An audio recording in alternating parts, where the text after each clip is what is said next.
My name is Ryan Barba, and I am joining you from Santa Monica, California. Recently made the move from the Northeast, from Boston, Massachusetts. So had to get creative in finding a way to watch the Red Sox game last night. So I'm no longer in the East Coast, and you can't always get the game, but the playoff games are a little easier. But anyway, just made the switch, and so that's where I'm joining you from, and it's great to have you here.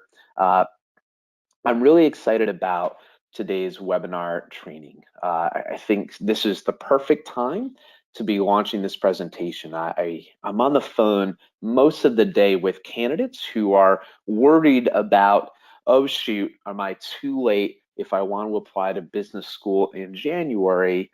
Or I know I want to apply in January. How do I best budget my time and create a plan so that I arrive at the end gate, right, by the admission deadlines with A-plus quality applications? And of course, what can I do to differentiate myself from thousands of other highly qualified applicants who are also seeking admission to a top-tier business school? So that's the focus for today's presentation, and hopefully you will find it helpful. If you stay until the end of today's presentation, as you know, this is a live webinar, so I'm happy to answer any questions that you have. And those who stay until the end are also awarded with the slides from today's presentation, which hopefully would be helpful to you. I've tried to make this presentation actionable and helpful, so hopefully that is of value to you. So that's a little incentive to stay until the end. You don't have to stay through the entire Q&A, especially for people across the world who are probably barely awake right now. Again, thank you for joining if that's you, but try to stay if you can. I think there's a lot of value to be had up until the last minute here. So we'll breeze through this. I know I'm seeing some familiar faces joined some of my webinars in the past, and if that's you, thank you so much for being here. But this is just a little bit about me, and I think it's important to start here just so there's a little credibility established and you understand why it is that you can trust me in my advice. Long story short, I live and breathe MBA admissions. I got my MBA as a Park Fellow from Cornell, meaning that I got a full tuition scholarship to the John School at Cornell in their 2-year MBA program, which was the biggest blessing of my life. But since that time, I've been balancing kind of a corporate consulting role with MBA admissions consulting. So directly after graduating, I was doing MBA admissions consulting full-time from Boston, where I was also working at PwC as a strategy management consultant. For those of you who are wondering, yes, that means I had no work-life balance for about 5 years. But eventually, after 5 years, left the admissions office after having worked at both Cornell and Keenan Flagler, and started my side hustle, if you will, as an MBA admissions consultant. So I worked as a senior consultant at Stacy Blackman, who you might know is one of these big MBA admission consulting firms. I learned a lot working for her, had a successful track record myself, was getting a lot of word of mouth advertising, so decided, well, hey, I might as well go independent and create my own little practice. So that's what I did a couple of years ago. And as I was at increasingly more demand, I built a team around me from other former MBA admissions officers from top tier schools. And then this past year joined Ready4, who, as you know, maybe is historically been rooted in test prep. So they have a lot of great GMAT, GRE, SAT prep programs. They have a great mobile app. They have some online courses. And so the idea is, well, I can partner with Ready4, and together we can provide candidates with a holistic support, right? So we can give candidates both the test prep that they need for business school, as well as the admissions help on their applications, which is my side of the house. So now I am the director of MBA admissions at Ready4. I've been featured in the US News World Report and a few other online sources for my expertise in MBA admissions. As I mentioned, I worked as a corporate strategy consultant for 8 years total in the strategy and branding arena. Over the last 8 years, I've helped more than 500 candidates gain acceptance to a top-tier business school, and my personal success rate of getting candidates into at least one top-tier program, top 10 program for those standard rankings like US News World Report, is about 94%. So 94% of the candidates that I've worked with have earned acceptance into at least one top 10 program. And I love that stat. I defend that stat to the death to make sure that everybody who hires me to help them on their applications gets into school as best I can. So I'm very proud of that stat, and I try to uphold it or even increase it each year.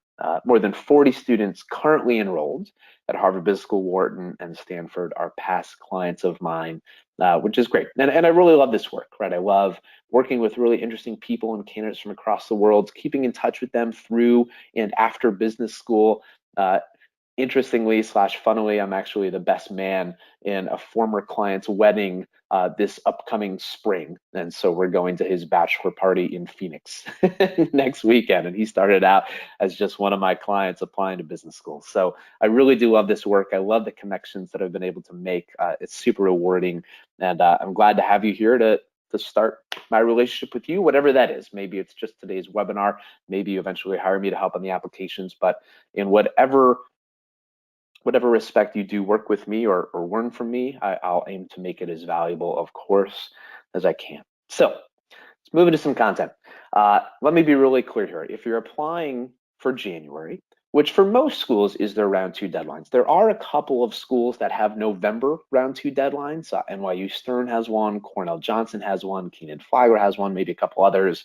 But if you're applying certainly in November, but if you're applying for the January deadlines and you're applying to several schools, it's crunch time, right? Every top business school will blatantly tell you, hey, if you really want a solid chance of getting into our program, the January deadline is really the last deadline, right? Schools do have a round 3, sometimes a round 4 deadline that fall in March or April. But strategically speaking, if you want a legitimate chance of getting into a top tier school, especially if you're an international candidate, and especially if you want any hopes of getting a scholarship, it is absolutely pivotal that you get your application in for January.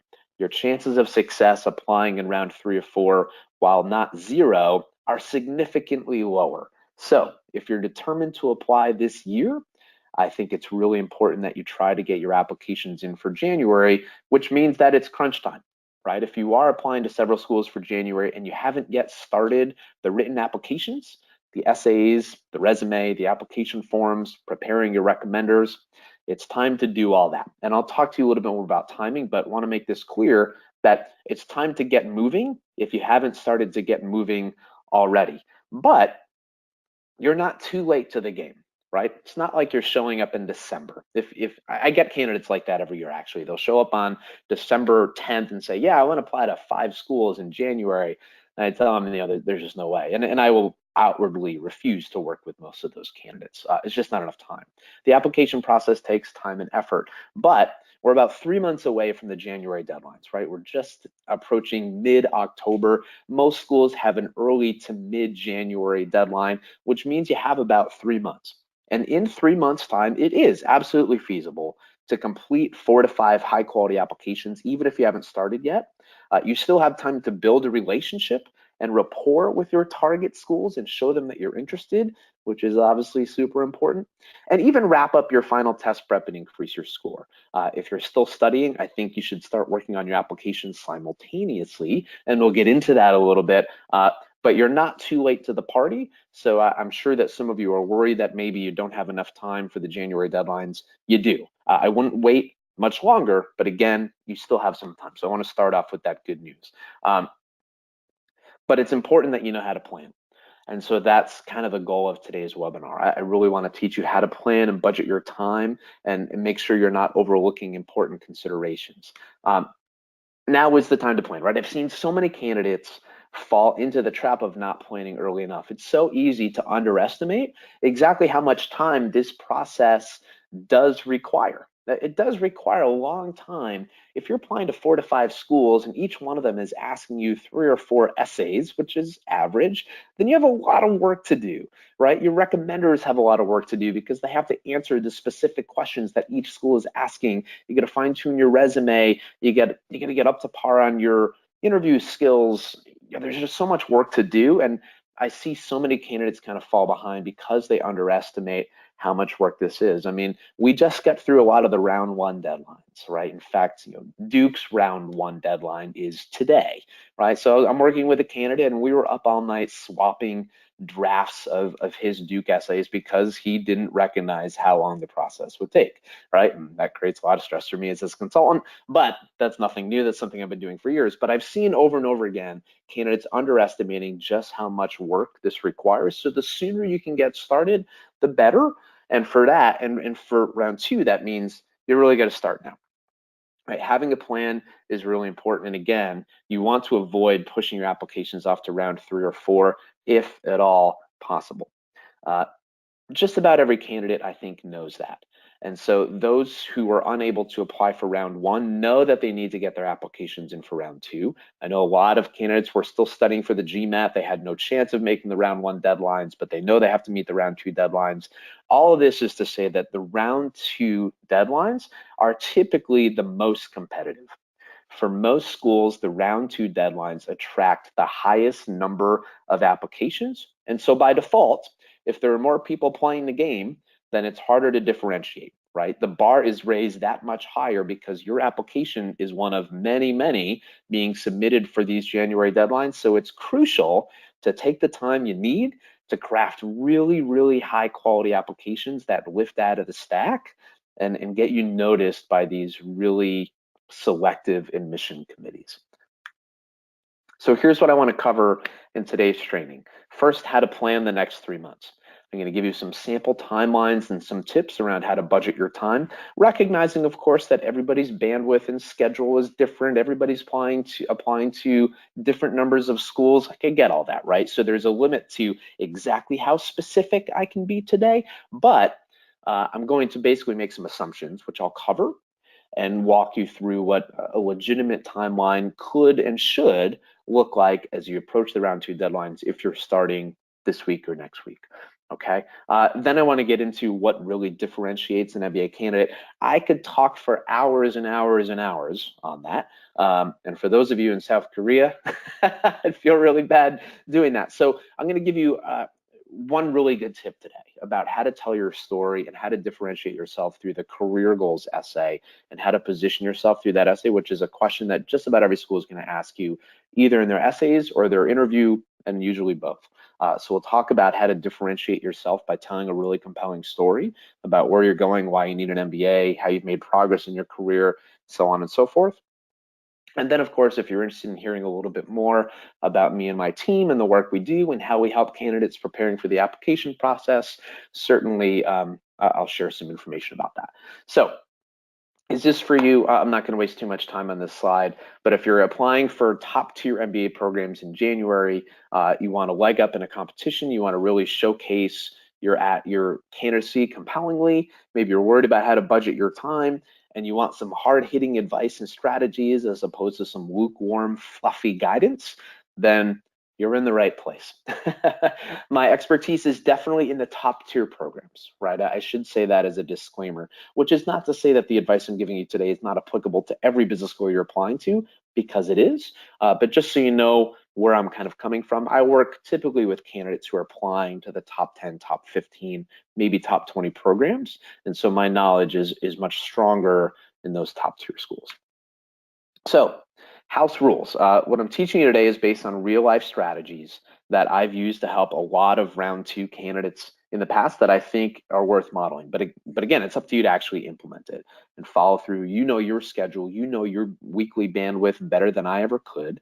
And so it's up to you to act on the principles and the things I'm going to teach you today. And again, I'm happy to share the slides if you stay to the end so that you can see what I present today, if that'd be helpful for you. I do not believe that there is any such thing as a perfect candidate, and I'm not here to teach you how to become one, right? If there's one thing I never want to be seen in this business, it's that of a snake oil salesman, right? Unfortunately, I do believe there are some MBA admission consulting firms and consultants out there who make a lot of false promises and try to talk up candidates into overestimating their potential perhaps, or maybe getting them more optimistic than they should. But I think this third bullet is really important, right?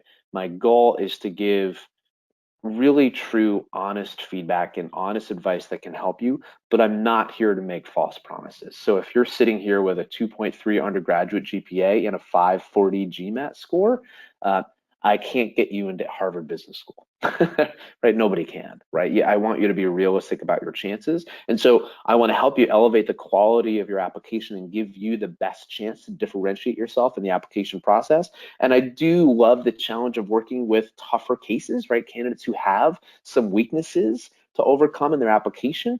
But again, I want to come off as genuine and make sure that it's clear what I am and am not promising here today. So hopefully that's really helpful. Can anybody hear me? Does this sound interesting? Everybody with me? Everybody excited to dig into some content? Maybe just type yes or absolutely into the questions so I know people are hearing.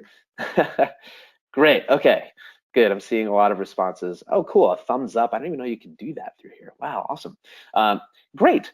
Well, perfect. Okay. So let's get started. So I want to start by talking about your roadmap and your approach, right? So first, just kind of handling the logistics, right? What should the next 3 months look like for you?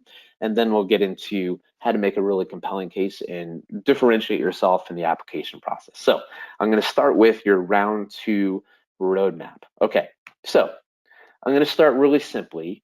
I'm sure that this is probably common sense for most of the people here, but I want to make sure that we're all on the same page and that I've listed out, here are the different elements of an MBA application that you will need to submit to every school that you apply to. First, of course, are your transcripts. So any undergraduate schools you attended, graduate schools you attended, even if you studied abroad for a semester, you need transcripts from every institution that you've studied with, and you'll need an official copy to provide the schools, right? The schools that you're applying to. So make sure you're starting the process of getting those in hand. And obviously, you need a score report for your GMAT or GRE. Most top business schools are accepting either one nowadays, which was not the case a couple years ago. But obviously, one of these exams is required to get into the top tier business schools. A one-page resume is required. It doesn't have to be one page, but I strongly recommend it be one page. I think some schools actually do say limit of one page, although that's rarer. But anyway, target a one-page resume. Recommendation essays. And so I put essays there in quotations. You're not just looking for recommendation letters. This isn't as simple as your recommender is just writing a letter and sending it off to every school you apply to. Each school actually does ask their own questions, complete with word limits, for your recommenders to answer. So it's a lot of work for your recommenders, much more work than just writing a letter. But the good news is that most schools tend to ask pretty identical or at least very similar questions. So once your recommenders get through the first school or two, they can largely start to repurpose a lot of the content that they've written. So the second application will take shorter than the first, third will take less time than the second, and so on and so forth. But important to give your recommenders enough time to prepare, because they do have to write specific answers to specific questions that your schools will be asking of them. Obviously, of course, the essays that you have to answer, probably the most important part of your application. Schools will ask you between 1 and 5 essays ranging from 250 to 750 words. Most schools ask 2 or 3 essays, and then Harvard is kind of the exception. They have really one big essay and it's unlimited words, although you should probably still target about 750 to 900 words for that. Free tip. But anyway, again, each school requires its own attention. They ask their own specific questions, and as such, they require their own specific attention. The application form, AKA the data form, this is the application itself. You log into their online application, you create a username and password, and you spend hours of time filling in the basics about you: your name, your address, the name of your schools, the name of your parents' job, where your parents went to school. Mostly kind of mind-numbing work, but schools do also ask occasionally, more and more common every year, in fact, they ask some short essay questions. So a mistake that I see candidates make a lot is they'll start the application form maybe the day before the application is due, and they're all of a sudden overwhelmed by how much work these application forms actually require. So when I'm working with candidates and I help them in developing their actual week-by-week plan, I will actually allocate a week for somebody to complete their application form and really encourage them to start it at least a week before the application is due to ensure that they're allocating enough time to do that well and answer those short essay questions with as much care as they would the application essays themselves. And then, of course, once you submit the written portion of the applications, hopefully you're invited for an interview. These interviews can be either on or off campus. For the vast majority of top schools, you need to be accepted for an interview. You need to be invited, but there are some exceptions. The three I've listed here, Duke, Kellogg, and Tuck, require or encourage you to actually just sign up for an interview. So you can actually interview in some cases before you even apply just by signing into or signing up for one of their open interview spots. But again, they are the exceptions, at least for the top 15, 20 schools. Every other school is going to invite you to interview once they've reviewed your application. So it's kind of the second step in the process for those schools. Okay, so hopefully most of this is known already. If it's not, hopefully this is helpful, but these are the components of the common MBA application that you'll need to submit for just about every business school really that you apply to. So I want to walk you through a sample plan or timeline. So I've made some assumptions here, again, because everybody's bandwidth is a little bit different. Everybody has a little more time. Some people work 40 hours a week. Some people work 60 hours a week. Some people have families. Some people are planning a wedding, right? Everybody's got their own stuff going on, right? And I understand that. So I needed to make some assumptions here. So here's what I'm assuming about you as I created this kind of timeline that appears on the next couple slides. First, I'm assuming you're applying to about 5 schools. This is pretty typical. Anytime I'm working with a candidate, I always encourage them to apply to 5, maybe 6 schools and take a balanced approach in their school selection, right? The group of schools that they're applying to. At a general level, if you apply to 5 schools, you can apply to 2 reach schools that are maybe a little more selective, where your GMAT score or GRE score maybe falls a little bit below their average, your GPA falls a little bit below their average, right? I'd call those kind of a reach school.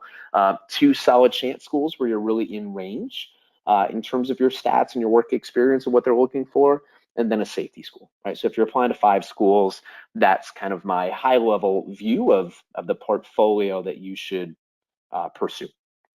So that's assumption number 1, that you're applying to 5 schools and you have about 3 months to do it, right? Assumption number 2 is that you have about 10 hours a week to commit to application work, regardless of your other commitments like your full-time job and your family and other things going on. And it doesn't really matter how you spread those hours out. Like maybe you just work 1 day a week, 10 hours. Like maybe Saturday is your application day. For other people, maybe they're working 5 days a week and they're giving a couple hours every day. That doesn't matter. But I'm making the assumption that you have about 10 hours a week to commit to your application work. This doesn't include GMAT GRE prep. So if you're studying on the side, I would hope that hopefully you can go a little above these 10 hours, still give 10 hours to application prep, and maybe another few hours toward test prep, depending on how far you are away from taking the exam itself. So anyway, these are the assumptions I'm making. Again, I know that this isn't true for every candidate, but I had to put a stake in the ground somewhere, and this is typically what I see is normal. So the MBA application components and how much time you'll need to work on each one of them. Okay, so I started with the first step that I take when I'm working with candidates, which is helping them develop their brand and their strategy and really their case for how they want to differentiate from other applicants. And I think this is an important step that a lot of candidates skip. A lot of candidates will just sit down and just start writing essays and writing their resume without a second thought as to what is their strategy going into the process, what is their kind of go-to messaging and brand that they really want to use to market themselves and differentiate themselves. If you don't have that yet, you need that. I think you really want a clear case and a clear brand for yourself and a strategy for how you intend to differentiate from other candidates. Before you lift a pen and start writing anything down, you need to be clear on what your case for acceptance or whatever you want to call it is. And so I start when I'm working with candidates about getting really clear about what that is. Typically, when I'm working with candidates, that takes a week or two. Usually there's some discussions, there's some homework and reflection that both of us will do in between calls as we're kind of noodling over different ideas and fine-tuning the verbiage of their brand, so on and so forth. But in general, when I work with a candidate and we're developing their brand and their strategy and their story, which again, we're going to talk about a little bit later, it takes 1 to 2 weeks to get really clear on that, usually spread over anywhere from 2 to 4 calls, depending on how clear they were on that coming in, and how much time, frankly, they had to commit to each call, right? So that's step one in your process. That usually takes, again, a week or two. From there, we go into resume editing. Typically, when I'm working with a candidate who, again, has about 10 hours a week to work, we can get a resume done in about 2 weeks or so. Typical resume will take between 4 and 6 drafts to reach completion. Again, assuming about 10 hours a week, if you're able to flip over a new draft every 3 days. And some of these components will stack on top of each other. You're not just working on one at a time, as you'll see when I present kind of my sample timeline in the next slide. But again, I wanted to start by just saying, here's how long each of these components will generally take. Okay, writing the essays and completing the application forms for the first couple schools, and really all the schools. In general, you can assume that one application will take you about 3 weeks. Certainly, applications that fall later, like after you've done a couple, you kind of get the hang of it and things get a little easier. Again, there are some redundancy oftentimes between what one school asks and another school asks. Like you're going to see that career goals question pretty commonly, but just about every school does ask their own questions. So every school, again, requires its own attention. So if you want to be conservative about it, I think it's safe to assume if you're working 10 hours a week on your essays and other application forms, you need about 3 weeks for each application. And again, that's on average. Largely depends on how great a writer you are and of course your weekly bandwidth, but I think that's a fair assumption in my experience with the hundreds of candidates I've worked with. If you're being aggressive about it and you have your schedule in place, you can assume that one application will take you about 3 weeks. Writing recommendation essays, again, this is not something that you'll be doing. This is something that your recommenders will be doing. I'd say that in general, the first 2 applications will take them a couple weeks apiece, and additional applications will take maybe 1 week apiece if they have about 4 hours a week to commit. You'll see that when I'm creating my schedule, I take it even more conservatively and I give them a couple weeks per. But again, that's in general how long you can expect. Seeing some questions come in, who can be my recommender? Let's talk about that during the live Q&A. I can tell you that you'll need 2 recommenders. The first one should be an immediate supervisor at work. But again, I'll answer all questions at the end. So hold your questions. Feel free to type them in if you want, but I will specifically allocate time at the end to answer the questions that you have. And then of course, interview preparation, which will come after submission of written materials, except for those 3 schools that I talked about. Typically preparing for your MBA interview can take about 3 weeks or so. A week and a half for training. When I'm working with candidates, I put them through this interview training, which is actually on my YouTube channel. And then we'll commit a week and a half to doing maybe 2 to 3 practice mock interviews, getting them ready for the interview itself. So again, hopefully this is helpful. If you're wondering about how long will each application take or each component of the application take, this is my on average answer. So your sample round 2 MBA roadmap is what you're seeing here.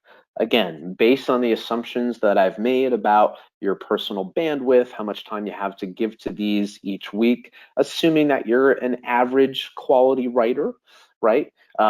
This is what I think your timeline should look like for the next few months, okay? So again, in October, I've included only 3 weeks there because we are just over a week into the month. So each column here is meant to represent a week, right? So you see 3 in October, about 4 in November, 4 in December, a couple in January. I didn't add the actual days of the week there, but hopefully that's pretty clear. And so the idea is starting this week, you should get going on your strategy and brand development and start to create and deliver a recommender packet. So this is a packet that you should give to your recommenders to prepare them for the process so that they are reinforcing your brand. So as you're developing your brand and your story, your strategy, you can start to simultaneously paste that same content into your recommender packet so that they are reinforcing your brand. Finishing your brand and your strategy may flow into next week. At the same time, you can start your resume. Again, I've given that a couple weeks, and then we get into the various applications, right? So as I promised, there's some crossover, right? So as you're finishing your resume in a couple of weeks, you can also be starting on application 1. Maybe you work on your first application, you hit the essays really hard for the first couple of weeks. In that third week, you're just kind of fine tuning. Maybe you complete the application form, and the second half of the week, you start working on application number 2. So you're giving yourself about 3 weeks per application with a shared week every other week between one application and another, which again should be okay because you will get the hang of it. You can start to repurpose and reuse some of the content that you've written for one school for another. And again, frankly, this is all the time you have, right? So this is, I think, the most conservative approach you can take to the next 3 months as you prepare for these January deadlines.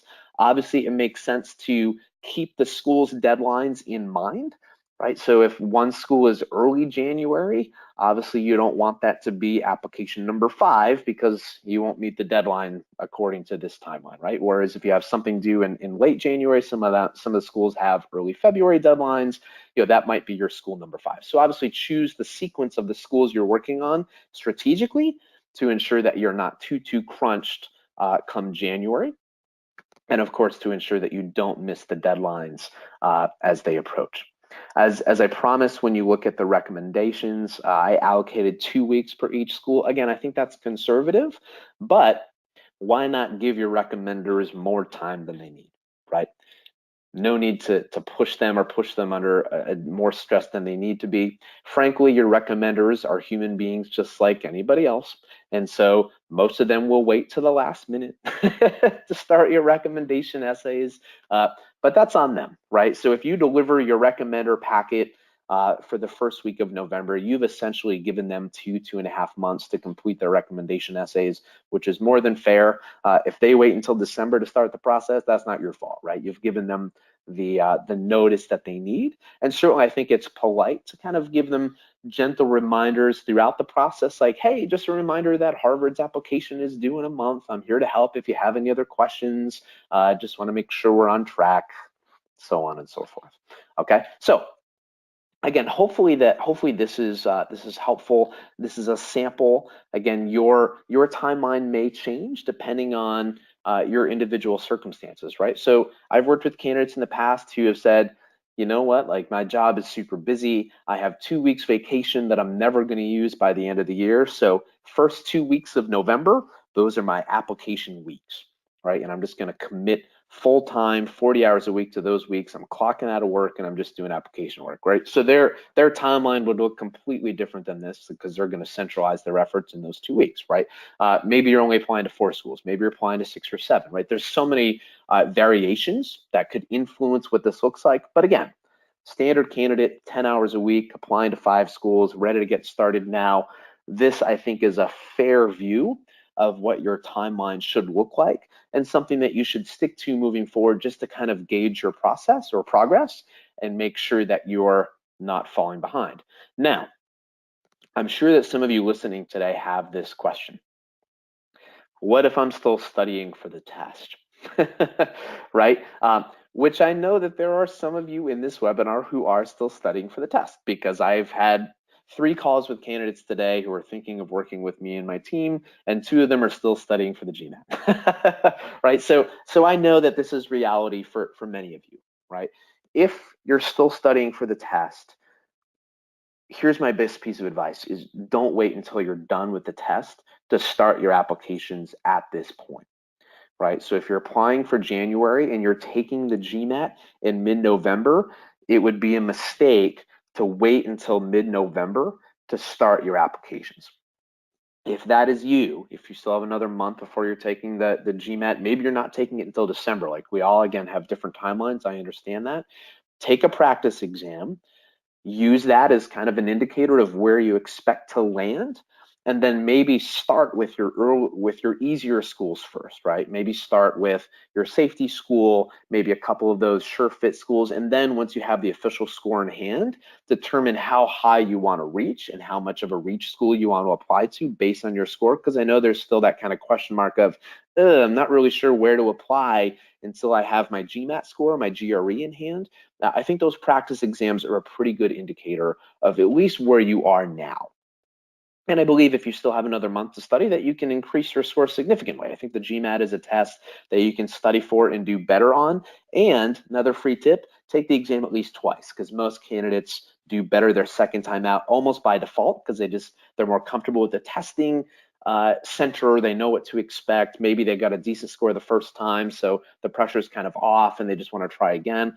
Give yourself the time to take the exam a couple times if you haven't already. But again, if you're still studying for the GMAT or the GRE, it is too late to say, I'm going to wait to see the official score before I start my applications.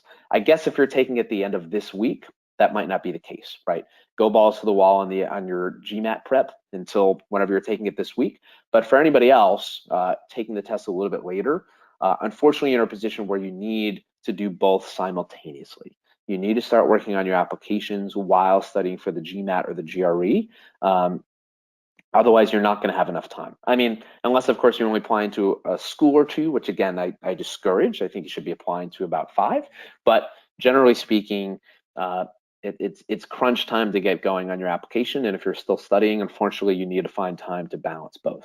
But fret not.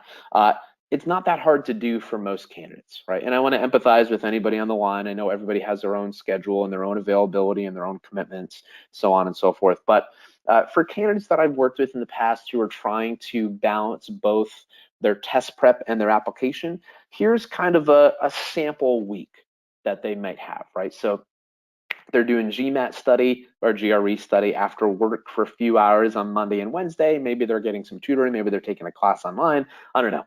But they have 3 hours a couple nights a week to do their GMAT study.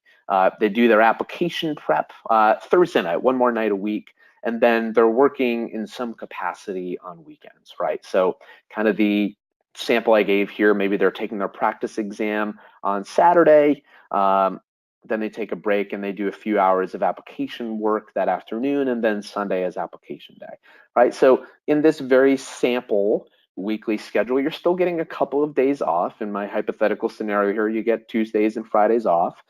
You are working after work those other 3 days of the week. I know that's a lot, but it's crunch time. And it's time to work hard if you really do want to apply for January. Go balls to the wall, put in the effort that you need. Figure out how to nourish yourself, right? Eat the right foods to give yourself the right energy. Make sure you're getting enough sleep to sustain you.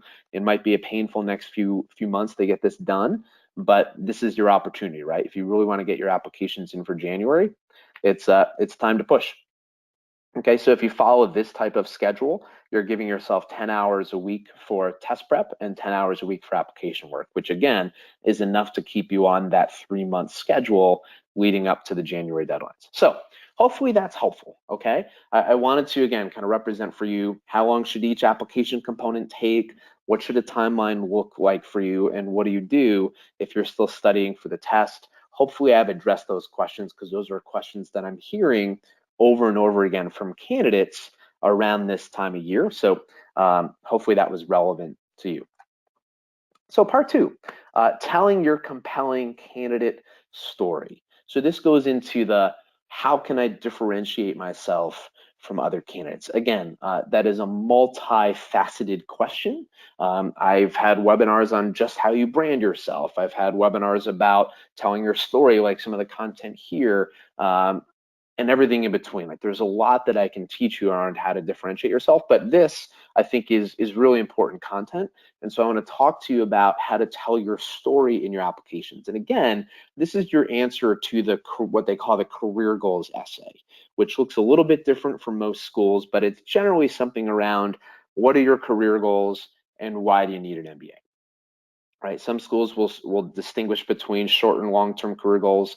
Some will ask for short-term, some will ask for both. Some will leave it generic and just say career goals. Some will say, why do you need an MBA now? Some will add, why do you want an MBA from our school, right? But these are generally kind of all falling into the career goals or story essays, as I call them. So I want to talk to you a little bit about that. And I want to start by talking about why I think this is important, right? I think a lot of applicants overestimate the importance of a GMAT or a GRE score. And to be perfectly clear, like your GMAT and GRE score matters, right? It's super important. It's a very important part of the application process, and you need to do the work you need to do to get a score within range of the schools that you're applying to. And you can do the research and see what scores kind of fall into that 80th percentile range.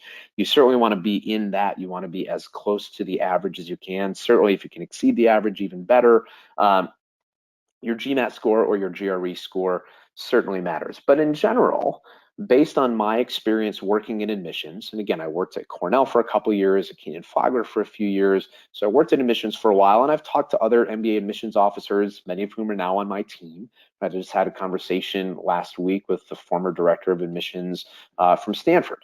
And we basically believe, and we've seen research support this, that about 80% of candidates who apply to a business school kind of make the cut, right? They're seen as good enough to warrant serious consideration, right? Based on their test scores, their GPA, they have enough work experience. They basically fit the mold and meet the basic criteria for what a candidate needs to show to earn acceptance to a top tier school. But obviously, far less than 80% of candidates are offered acceptance, right? So the question then becomes, if you're able to qualify yourself, you're able to meet the bar of good enough based on your stats and your number of years of work experience, how do you become the part of the 20% of those 80% that get into the school, right? So, I mean, if you look at Stanford, for example, their acceptance rate this past year was 5.7%. Most schools in the 15 to 20 range are closer to about 18%, give or take, right? So if you've qualified yourself, in other words, if you've gotten a GMAT score and a GPA that is at least somewhat within range of the schools, how do you ensure that you become part of that 20% or less of candidates who are not just qualified but embraced into these top schools? That's really what I want to talk about here, because again, I believe your GMAT and your GPA matter, but your quants aren't the only thing that get you into school. And you really want to stop thinking about just how do you be good enough and think about how do you qualify or differentiate yourself from the other applicants that are applying to school, right? So like telling a top MBA program that they should admit you because you're qualified or because your stats are good enough, it's like a car manufacturer telling you to buy their car because their cars come with working engines, right? That's obviously not enough. You need to find a way to differentiate your brand, just like a car brand needs to differentiate their brand from other cars in the marketplace, right? You need to do more than just meet the standard or show that you're at the line of what they're looking for from a quantitative standpoint. So here's where we're going. I want to show you one key way to differentiate yourself, and that again is by being really clear on how you tell your story and answer that career goals essay, which again, every school is going to ask you either in their essays, their interviews, or oftentimes both. So I want to walk you through how to structure your story essay so that you're hitting all the important points, and then talk through some specific best practices for articulating your career goal, your readiness for a business school and why I need an MBA, and so on. And then basically talk through how you can convince schools that they are your top choice, right? Basically, if you're applying to 5 schools, you want all 5 of those schools believing that they are your top choice program. So technically you're lying to 4 of them, but that's okay. You want to make a really compelling case to every school that you're applying to that that is where you want to go, and that if you're accepted, you're going to go there, because schools worry about that, right? They have what they call their yield, the percentage of accepted candidates who accept their place in the program. And so you want to convince every school that you're applying to that if you're accepted there, you're going to go. And you have the chance to make that case during the admissions process, and you really want to sell them that you're committed to going to school there if you're given the privilege of doing so. So we'll start here. It's all about specificity, right? Most candidates have far too generic and bland essays. There is plenty of room at the top for a well-written career goals essay. Obviously, again, I've worked with hundreds of candidates over the last few years, and I'm constantly giving the advice, get more specific, get more specific, get more specific, which is the same thought that I had when I was working in the admissions office. Like, so many bland essays, so many people saying, hey, I'm tired of tech, strategy looks like fun, I want to be a consultant, right?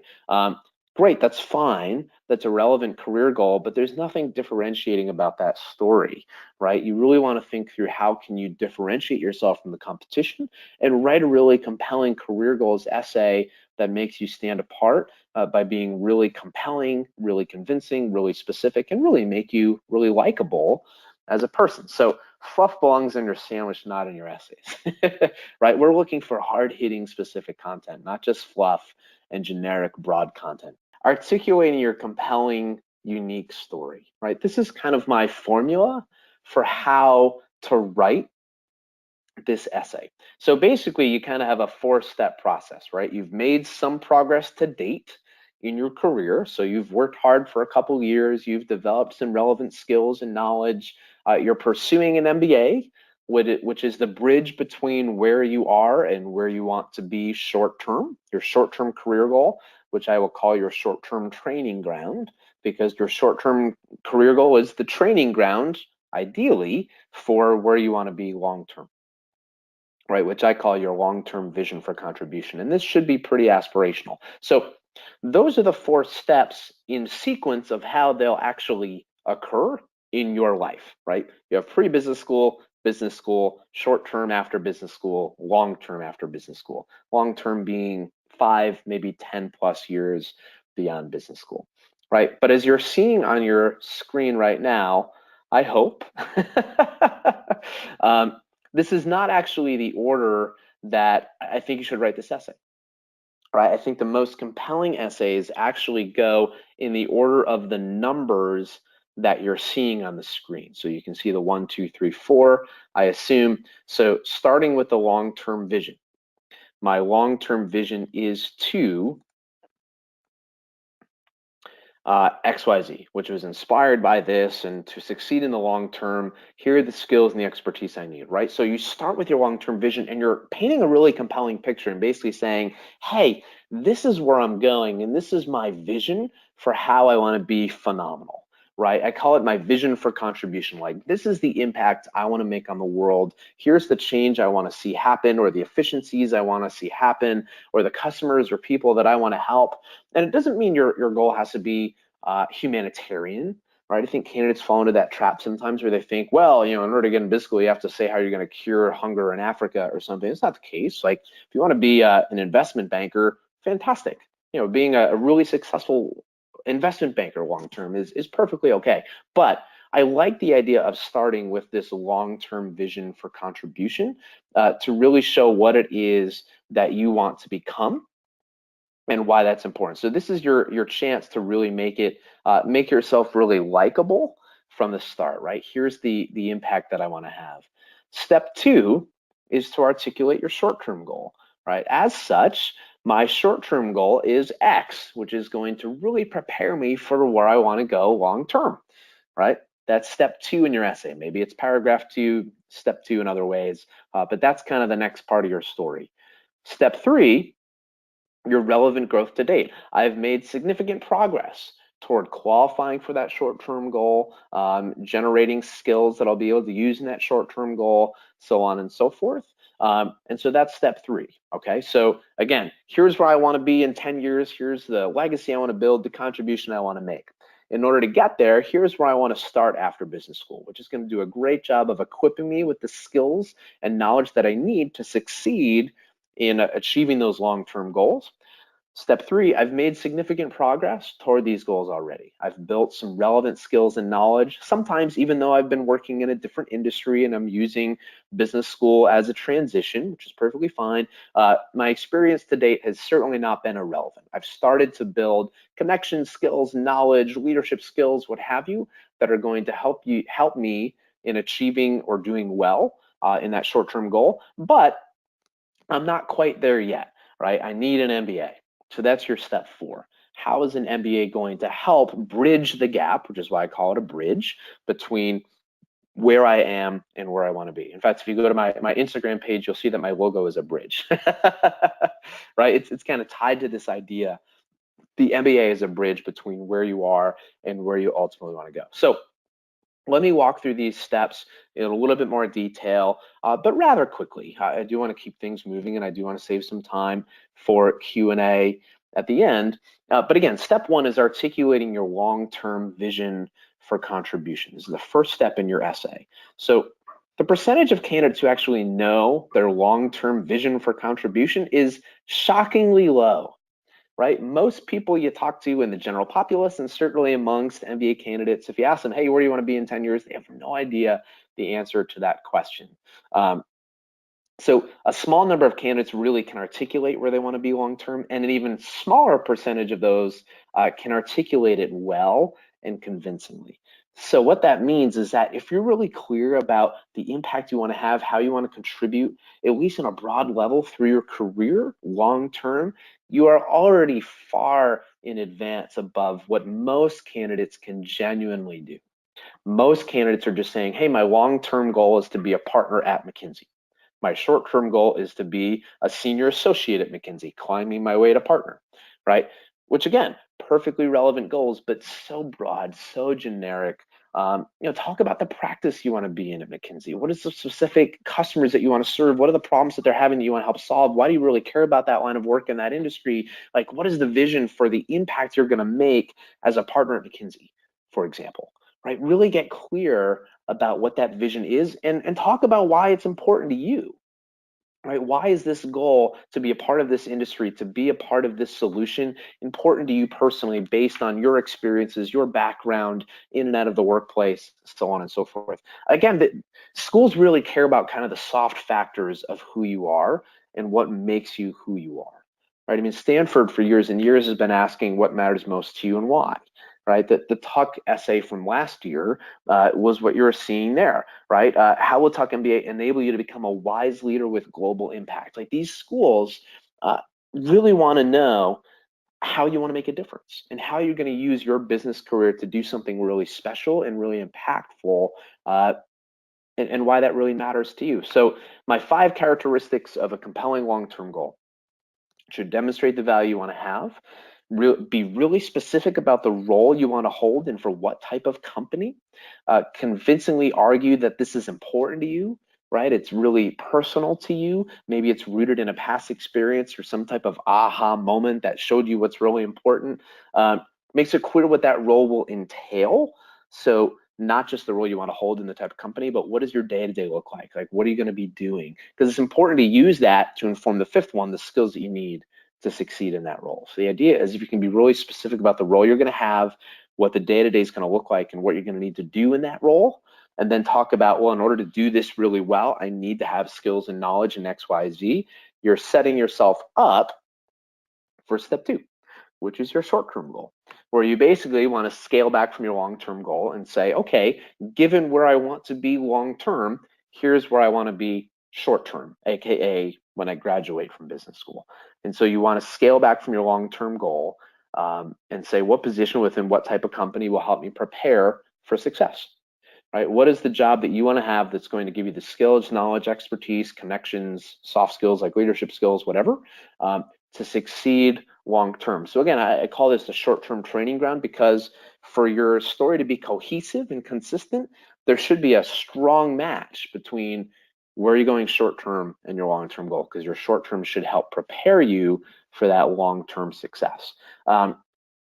Questions you want to cover in your short-term goal: again, specificity is key. What kind of company or organization? Maybe you want to start your own. Great. What is it? How is that company going to be structured? What is it going to do? What's going to be your role within that company, your startup, the organization you're joining? And then again, what hard and soft skills will you build to prepare you for long-term success? Arguing for why that short-term goal is consistent with where you want to go long-term. I'm seeing a comment that Sola can't hear me. Julie, can you hear me? Is that me or is it Sola? I can hear you just fine. I gave her a process to try to fix that. Okay, good. Thank you. Just want to make Okay. sure it wasn't. Sure. Sorry, Sola. I hope you can fix it. Okay, so step 3. Here's my long-term goal. Here's my short-term goal. Step 3. Here's the progress I've made to date. Right? You basically want to argue I've started to invest in myself toward preparing myself for that short-term goal. Right? I've started to build relevant skills and knowledge that are going to help me not only attain but succeed in that post-MBA role. And so you basically want to say how you've made progress toward your goals. And again, it's okay if you're using MBA to make a transition into a new role or new industry. That's very, very common. But you still want to be able to argue for the value of your experience to date, even if you're going in a pretty disjointed direction. You want to make the argument that your experience to date matters, that you're not showing up in business school as a rookie, right? That you've done some work that's going to help you both within the walls of the MBA classroom, but here in your short-term goals, right? Again, you want to say, my work to date has been helpful and I've started to build relevant things such as hard skills, knowledge, leadership, quantability, and soft skills listed in their matter of importance, in my humble opinion. Right? So when you're speaking to the progress that you've made, I think you want to start by saying, I've learned some real hard skills that I can use, right? I have an understanding of certain things and I've built specific hard skills like business related skills or something related to them that I will be able to leverage and use moving in that direction, right? Hard skills are number 1. Knowledge, number 2, right? This is a knowledge of something. Hard skills are how to do something. The knowledge is knowledge of, right? A knowledge of the industry, a knowledge of the types of customers, a knowledge of market entry strategy, a knowledge of how to use Excel, right? Could be a million, well, I guess that would be more of a hard skill, but you have a knowledge of certain things, like you're bringing some knowledge to the table on top of things that you know how to do, which are your hard skills. And then, of course, you've demonstrated leadership potential. Just about every top 20 school is looking for future leaders, and thereby people who have shown leadership potential and skill so far in their career. Okay, if you don't have leadership responsibilities yet. Most MBA candidates don't. So if you're not managing a team of 15 people across 4 different countries, that's okay. Don't stress yourself out. Most MBA candidates don't have that, except maybe the people who started their own businesses and are CEO by default. So, but that doesn't mean that you can't show off your leadership potential and give examples of how you've shown leadership. And I could give an entire webinar on how to do this, but you need to show your leadership capabilities and give some evidence that you have strong potential. These 3, I think, are the most important. The other 2 things to show in terms of progress are quantability, maybe talking to projects where you had to dissect and use complex data sets and extract insights or conclusions from those. This is particularly important if you have a low GPA or GMAT, right, where they may be concerned about your quantability. So really demonstrating your quant skills in your essays is important if they're going to be concerned about that based on your numbers. And then soft skills, right, teamwork, creativity, communication, those are certainly important to talk to as well. But again, as you're demonstrating your progress to date, you're talking about the value of the work you've done so far. The top 3 are the most important. So don't write an essay that it says, well, in my career to date, I've made significant progress toward these goals. I've learned how to be a team member. I've learned how to think more creatively, and I know how to speak in front of clients. Right, those are great, but those are all soft skills, right? Better to say, I've become an expert in accounting and I got my CPA, so I know everything I need to about accounting, which is going to be really important to me when I'm going to be an investment banker. Or I'm an Excel whiz, or I've worked with 5 different companies in developing their strategies, so I know a lot about corporate strategy, right? Maybe I'm a tech guru. Like, it could be a million different things, different ways to show hard skills. There's no one formula or set of skills you need to stick to. But don't write an essay that just talks about soft skills. That'll get lost in the fold because it's too fluffy, frankly. Okay, one of the biggest mistakes MBA applicants make, I think, is underestimating their hard skill development and knowledge growth.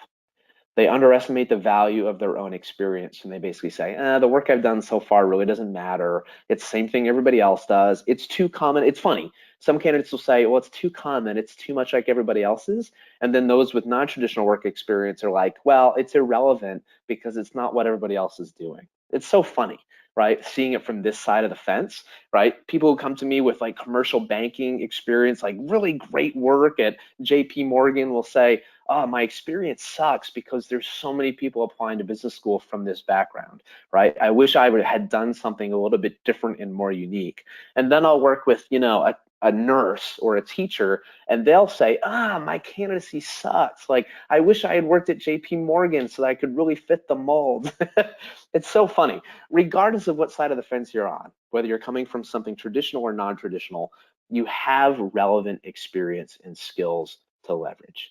Again, even if you're shifting directions, right? I work with a lot of engineers from India who want to go to McKinsey and become a strategy consultant, and they'll scream at the top of their lungs at me how the experience that they have is irrelevant. And it doesn't matter if they've worked for 3 years, 5 years, or 7 years, their experience sucks because they haven't done any really high level strategic thinking and they've been a data cruncher for the last 7 years, or they've been a specific type of engineer. It's really sad, I think, that so many candidates underestimate their own potential and the quality of their own experience. So if you're doubting your skills and you're doubting the quality of your experience, stop. Right? I can tell you that you have a story, you have a case to make. It's hard for every candidate to make that case and figure out how to verbalize it, which is why I think I'm in business, right? Because I help candidates do that really well, and I'm an expert at helping people do that. But just know, if you walk away from this webinar with one thing, know that your experience matters and what you're bringing to the table is legitimate. You have something to market, you just have to figure out how. Assuming, again, that you have some work experience, right? I know sometimes college students will attend these webinars for kind of an understanding of what they should be doing looking forward, which is great. But assuming you have the 3, 4, 5, 6 years of work experience, there is a way to make it shine. You just got to figure out the way to do that. Okay. And then, of course, step 4, why you need an MBA to achieve your goals. You basically want to connect an MBA to where you're going, which you've already covered. You can argue for how an MBA will help you build on the skills and knowledge you already have, which you've already covered, and you can springboard into why you want to go to that particular school. So this is why I put this step last, right? You're using your case for why you need an MBA by connecting it to everything you've already talked about, right? Here's how the MBA is going to help me build on what I've already done, which I've already articulated. Here's how it's going to prepare me for where I'm going, which you've already articulated. And then what I mean by this third bullet, if the school does ask you, why do you want to go to school here? That's kind of your step 5. And this is the perfect kind of transition into that final step, right? So that's how to tell your story, right? Here's the change I want to have long term. Here's the role I want after business school to prepare me for making the change and being the contribution that I want to be. I've made progress toward that goal. Here's why I need an MBA to bridge the remaining gap. And then again, if they ask, here's why your school is the best school in the world to give me the education and the training that I need to prepare after business school. So in terms of making your case for why you need an MBA, again, you're trying to argue that an MBA is the ideal bridge between where you are now and your short-term goal, right? It's going to get you there better, and it's going to get you there sooner, right? You're basically saying this is the best course of action for me. It's going to give me the training that I need. And if I were to stay in my current position, I'd never get there, or I'd be slogging away for the next 10 years trying to get that next promotion. Whereas if I get my MBA now, I'll get there in 2 years, right? Your case for an MBA is it's going to get me there more efficiently, and it's going to get me there sooner. And I'm trying to be aggressive in my career. I'm going for it, which is why I really want to go to a top tier business school to really make it in the world, right? So you're trying to argue that an MBA will give you the skills, knowledge, connections that you need. So when you're making your why I need an MBA case, you want to speak to first, most importantly, the academic knowledge that an MBA is going to give you, right? The academic areas you want to concentrate on as a student, right? Digital marketing, marketing strategy, finance, whatever, right? Be really clear, like, hey, I'm going to business school to focus my attention academically in this subject. Certainly you're going to have to take some 101 level classes. Even if you're going into finance, you have to take a marketing course, an operations course, but every school will essentially give you the opportunity or require you to choose one or more fields of study to concentrate on. So when you're making your case for an MBA, you have an answer to what is that area of study you want to pursue. Outside of academic knowledge, maybe the how-tos the skills you want to gain by going to business school, right? So I want to become a marketing whiz, but I also really want to learn how to structure a robust financial analysis using Excel. Like I want to work with all those quant jocks who've been doing this for a year to create that whiz-bang Excel dashboard that I don't know how to do yet. Third, soft skills. We've talked about communication, sales negotiation, leadership, things like that. And then certainly going to business school to broaden your network is a great reason too. So again, these are listed in order of importance.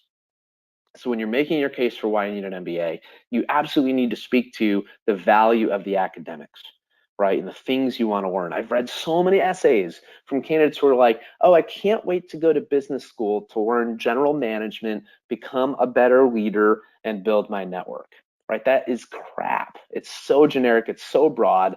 Any candidate can make that case about any business school, that there's nothing hard hitting about that, right? And so that essay is going to be dinged, frankly, right? You really want to start and think through, like, I really need this training to achieve my short-term goal. Like I've learned all this stuff, but I really don't know any of this stuff yet. And so I can't wait to take class XYZ with Professor Smith, who's an expert in this area, who can really teach me how to, differentiate my startup with smart digital marketing strategies, for example, right? Get really specific about the academic knowledge and skills.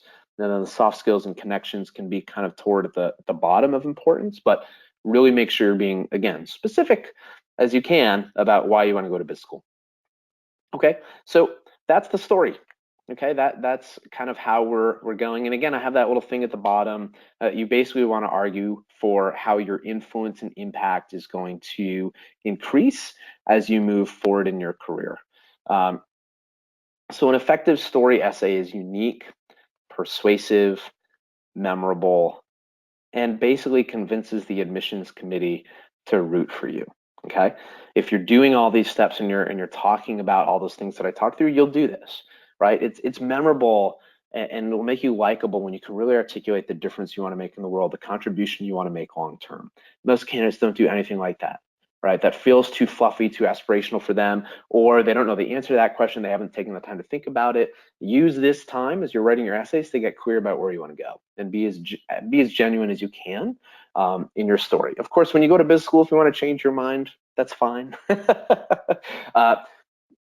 But try to be as genuine as you can, because that genuine verbiage will come through in your verbiage, in your essay, and certainly in your interview when you're articulating it. Okay, so moving into the final portion of the presentation, of course, I promised to tell you a little bit more about me and some of the work we do. And I want to get through this quickly because I think a lot of you guys already know about me already. But again, the structure that I shared with you today, I really believe in it. And every successful candidate tweaks it their own way. So typically you start with this kind of 4-step process, maybe 5-step process if they want to know why you want to go to school here at our school. And then, as we move through the process, they tweak it their own way, they add their own flair. Sometimes things get mushed together, but that I think is a good structure to start with to make sure you're really clear on your story. And maybe your final essay does follow those direct 5 steps, which many of them do in my experience. Don't worry that this essay is going to be too generic if it follows those sequences or that sequence, because your own story in and itself is going to be unique. Your long-term goal is different than anybody else's. The value of your career to date progress is going to be different than anybody else's. Your reason for an MBA, like every part of this is going to be uniquely reflective of you. So even though the structure may feel a little cookie cutter, I know that's maybe a concern, by being true to yourself and adding those genuine details, don't worry, it will be differentiating enough and will be unique enough if you take the time to do this. And again, I have like 40 students that are in HBS, Stanford, Wharton, and MIT Sloan who worked with me directly to gain acceptance, and every one of them used this approach, right? I teach this with every candidate that I work with, and it's been proven to just be super successful. So I really do swear by this approach. There are a lot of best practices like this, right? Having worked with hundreds of applicants, the top 10 programs over the last 8 years, on top of my more than 5 years working in admission offices at Cornell and Keenan Flagler, I know what it takes to craft a winning application. And that's why my team and I have been so successful, and why 94% of our candidates get into at least one top 10 business school. So just want to be clear about how we measure success, right? Like, so 94% of our candidates get into at least one top tier school, right? So we may have a candidate who applies to 3 or 4 schools and they get into one. That for us is a success. It's kind of a 1 or 0 type thing. So 94% get into at least one top 10 school. And actually about 70% of our candidates last year ended up on at least a partial scholarship to business school, which is again a stat that we're really proud of. I'll share these slides with you so you can look through these. These are just some candidate examples from the past, and I get these emails every year from candidates who have worked with me, and that just makes my life so rewarding. But this is also evidence for why I believe in the power of a top tier MBA. Right, the goal of these slides are hopefully to give some credibility for me as I start talking about our services, but it's also here to motivate you, right? I mean, if you're just starting the application process, you have 3 months to really work really hard, and so I want this acceptance letter for you. Like, even if you don't work with me, I hope you email me in February after you get your acceptance letter from Harvard, and you say, hey, that webinar you ran in October really helped me. Thank you so much. Can I write a testimonial for you? Something like that's great. Like, I really want to help you, and so I want you to get the letter like you're seeing there, like subject matter, or subject line. The answer is yes, right? That's so exciting. And so again, I have a lot of success stories from past candidates. I could fill hundreds of slides with these types of emails and successes. And clearly, yeah, part of my success comes from the fact that I work with high achieving candidates, for sure. I am a little bit selective on who I take on. Again, I am very stringent on the idea of not being a snake oil salesman. So when I have a candidate that comes up with a 540 GMAT and a 2.0 GPA, if that's even possible, and says, yeah, I'm applying to Harvard, Stanford, or Wharton, I'll basically say, you're out to lunch, and we can't work with you, right? You're too aggressive and you're too unrealistic in your chances. So part of my success does come from the fact that we work with reasonable candidates who are reasonable in their expectations. And we do kind of stack the decks, right? We take on candidates who have a legitimate chance of getting accepted, because it's no fun for anybody if we take on a really weak candidate just to take the money from them, and then they don't get in, right? So then they're upset. They're wondering what the refund policy is and all that stuff. I know we used to deal that a lot with the other firm I used to work on or work with, and so we're very careful about who we take on to ensure that the people we're working with are coachable and realistic, at least somewhat realistic in their chances. Again, if you want to apply to a couple of reach schools, like great, I did, and I got into them, right? So I know that underdogs can get into the top tier schools, but if you apply to 5 schools, couple reaches, couple sure bets, and maybe a safety school or 2. So if you're someone who is really determined to get into a top program, who meets the basic requirements, and you're generally realistic in your chances, certainly I'd be happy to work with you and have you work with my team. So here's how we can help you. I think nowadays the majority of successful candidates are using some type of guidance to get them into business school, whether you're working with a smaller firm like us, a larger firm like Stacy Blackman, where I used to work, or their cousin who went to MIT Sloan 2 years ago, or whoever. Like it. It's always smart to get the insight and knowledge and coaching for somebody who's really credible and knows the space and knows what it takes to get into a top tier school. So I always advocate, whether you work with me, somebody else, or your uncle or aunt, whoever, get another set of eyes, at least another set of eyes in your essays, right? Another person's perspective is always valuable, and I think it can really help. And of course, if you want to go all in, you need to work with a consultant you can trust. Hopefully that's really obvious, but it's important to make sure that the person you're working with is really trustworthy. So be careful about firms or consultants who are just trying to sell you a sack of goods, right? Like I say before, like I call them snake oil salesmen, right? They're going to do anything for a buck. I don't think that's the majority of admission consultants out there, thankfully, but I do think they exist. So do your due diligence. If you're looking to work with a consultant, ask them the hard questions, book some time with them, see how they would handle certain situations, see how credible they are in their opinions on your chances getting into some schools. I think it's worth even asking them, an unrealistic question and seeing if they're just trying to sell you or if they're going to give you honest feedback, right? So if you approach me with a 600 GMAT score and a 2.8 GPA and you ask me your chances at Harvard, or ask any consultant that, they should tell you that that's going to be really, really tough, right? But if you talk to somebody who says like, oh yeah, sure, we get 50 of those candidates into Harvard every year, yeah, they're obviously full of crap. So do the due diligence you need to, and make sure that the firm or the person that you're working with is credible and that they're on your side to ensure that they're not just getting your money and that they want you to get into business school. I really believe, again, that acceptance into a top program requires more than just a solid GMAT or GRE score, which in many cases can be overcome, right? So if you're slightly below the average, even more than slightly below the average, like we're happy to work with tough cases, right? I really do believe that you can make a compelling pitch, take advantage of that optional essay. That's a really powerful opportunity to offset concerns. But I really do think you need a holistic approach to marketing yourself. You need to know what is your strategy, what is your story, because that is what's going to get you from that 80%, like that graphic I showed, down into the 15, 17%, 5.7% if you're getting in Stanford, who get accepted each year. So I'd be happy to walk you through the process and have you work with us directly. A little bit about us. Again, I'm the Director of Admissions at Ready4. We've talked a lot about the stats that we have. At the bottom, you can see the consultants that I have. So the people on my team have an MBA from one of these schools. The vast majority of them also worked in MBA admissions, but every single one of them has been working with candidates for several years. Right, and so on the team now we have consultants from Wharton, Stanford, MIT, a couple from Booth, Kellogg, Tuck, myself from Cornell, a couple from Harvard, and we just added one from Columbia Business School. So we are a small team, and we only take on a small number of candidates at a time. So every consultant on my team only takes on 2 or 3 candidates, no more than 4 at a time if they have a ton of bandwidth.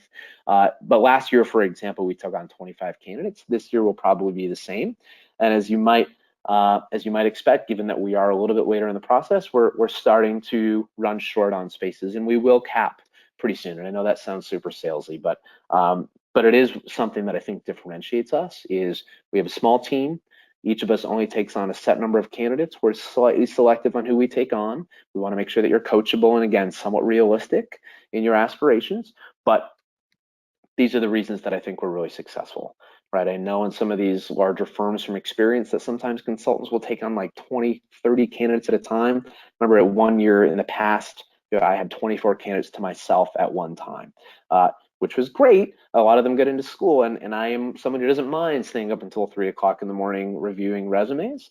But I also know that that was not great for my own work-life balance, and sometimes people were getting my reviews after I was taking my 5th cup of coffee at 4 a.m. So we try to avoid that, and we really do limit the number of candidates we take on to ensure that you're given maximum support, and that you're getting a consultant who knows you personally, is taking the time to get to know you, rather than having to remember who you are amongst the 25 other candidates that they're working with. Right? I really do think that's valuable. So we're currently accepting applications for round 2 candidates right now. We're going to close the door pretty soon because I think if you start much later, again, you're running the risk of being a little bit too late, at least if you're applying to 4, 5, 6 schools, right? So we don't typically take on candidates who apply much later than now, because we want to make sure that you're getting the value from our services and that you're giving yourself the time that you need. Again, we anticipate we'll take on about 25 candidates this year, and our goal this year is to get in 100% of our candidates. We'll see if we can. Last year, 24 out of 25 got in to at least one top 10 school. I really want to make that clear. The one candidate who didn't showed up last minute applied round 3 to Harvard against our advice. He convinced us that he could do it anyway, so he did apply to round 3. Harvard dinged him. And they basically told him that they didn't have any space left for him. And in fact, this year Harvard even cut their round 3 deadline. They're the first school to do that. So he was our only non-successful or unsuccessful candidate last year. So hopefully this year we'll go for 100%. This is not a guarantee, but it is the goal of our team that every candidate we work with gets into one of their target top tier programs. So hopefully, if you're interested, that will be you. Again, we're happy to take on the tough candidates.